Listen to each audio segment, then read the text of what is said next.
Salut les boys, t'as des petits avant-bras, tu vas avoir des avant-bras de Popeye, ben regarde cette vidéo-là, elle est pour toi. Truc numéro un, ça les gars, le moins possible. Ce qu'on veut travailler dans le gym, peu importe ce que vous faites, c'est les avant-bras. Ça veut dire que si vous faites des biceps, vous faites des triceps, vos avant-bras sont tout le temps sollicités. Parce que c'est la force d'appréhension fait en sorte que vous tenez tout le temps la charge. Fait que si vous utilisez pour faire des biceps, triceps, épaules, whatever, vous faites juste lever 30 livres, mais que votre grip est capable de la tenir, pourquoi vous utiliseriez des straps? Les straps devraient servir seulement au deadlift, bent over row, peu importe l'exercice qui demande extrêmement pesant que votre grip ne serait pas capable de soutenir. Donc les straps, le moins possible. Comme ça, vous développez votre force, puis les avant-bras se développent aussi. Truc numéro 2, ce qu'on peut utiliser, c'est les fat grips. Il y en a beaucoup d'entre vous qui sont peut-être familiers avec ça, d'autres non. Dans le fond, ce que c'est que simplement des ajouts qu'on rajoute au bord. Des fois, il y a des barres qui sont faites comme ça, mais la plupart des gyms ne l'ont pas. Donc, on peut acheter des ajouts. Donc, c'est un équipement à peu près gros de même. Ça va autour de la barre, d'un pouce à peu près. Ça s'englobe autour. Ça rajoute à peu près ça de prise après la barre. Donc, vous avez beaucoup moins de points. Donc, ça vous oblige à forcer beaucoup plus fort des mains, des doigts pour soutenir la charge. Donc, vous sollicitez beaucoup plus vos avant-bras. Donc ça, c'est le truc numéro 2 pour bien développer les avant-bras. Truc numéro 3. Dans le fond, il y a plusieurs façons d'entraîner un avant-bras. Souvent, on connaît celui-là ici, qu'on va venir, dans le fond, grossir celui-là. On va venir souvent forcer comme ça, soulever comme ça, mais on utilise très rarement celui dessus de l'avant-bras, puis souvent le côté. Ce sont des muscles qui sont plus ou moins entraînés. Quand vous voulez développer un avant-bras complet, il faut le travailler sur tous ces angles.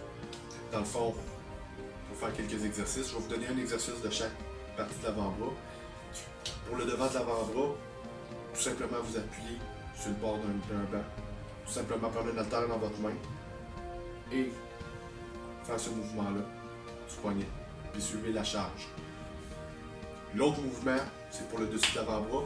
Il y a deux exercices, vous pouvez faire le même que je viens de vous montrer, mais pour faire en haut comme ça. Ou vous pouvez faire souvent un bicep curl en prise en pronation. Donc, vous allez soulever comme ça. Donc, on va venir vraiment solliciter le dessus de l'avant-bras.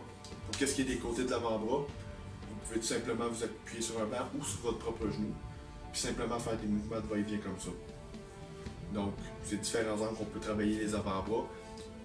C'est comme n'importe quel muscle. Plus que vous les travaillez dans différents angles, il va mieux se développer. Truc numéro 4. Dans le fond, le mollet et l'avant-bras, c'est des muscles très endurants. Ils sont beaucoup sollicités. L'avant-bras, on va l'utiliser pour soulever des choses, tenir des charges. Les mollets, on marche dessus à longueur de journée. Puis n'importe quel muscle qu'on va travailler, si on bouge les quadriceps ou qu'on fait des exercices, le mollet est sollicité. Donc, si vous entraînez plusieurs parties de votre corps, comme mettons les jambes, ou les pecs, ou les biceps, puis vous faites une trentaine de séries, à quoi ça vous sert de faire 2 exercices de mollet puis 2 exercices d'avant-bras une fois par semaine? C'est rien de significatif pour les aider à se développer. Donc c'est vraiment important que si vous voulez vraiment, si votre point faible c'est vos avant-bras ou vos mollets, travaillez-les plus. Ça veut dire, ayez pas peur de faire des séries des exercices de 20 séries, 25 séries, pour vraiment brûler le muscle et vraiment le travailler pour qu'il se développe. Truc numéro 5, et c'est le dernier que je vous donne aujourd'hui, c'est faire plusieurs répétitions. Comme je vous ai dit, c'est un muscle qui est très très sollicité l'avant-bras.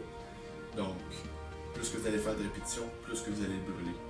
Il va rarement réagir à des répétitions en force. De toute façon, il est sollicité tout le reste de la semaine. Donc, si vous faites un gros bicep curl ou que vous faites toutes sortes d'exercices qui mettent beaucoup d'emphase sur le poignet, ça peut devenir fatigant pour le poignet de tout le temps travailler en force. Donc, d'aller le travailler en longue répétition, ça l'aide à se développer mieux, puis ça l'aide à brûler. Donc, faites des longues répétitions, contrôlez-le. Faites-le en isolation, prenez vraiment le temps, un tempo très lent. Puis, je vous promets qu'avec tous ces petits trucs-là, vous allez avoir des avant-bras comme moi.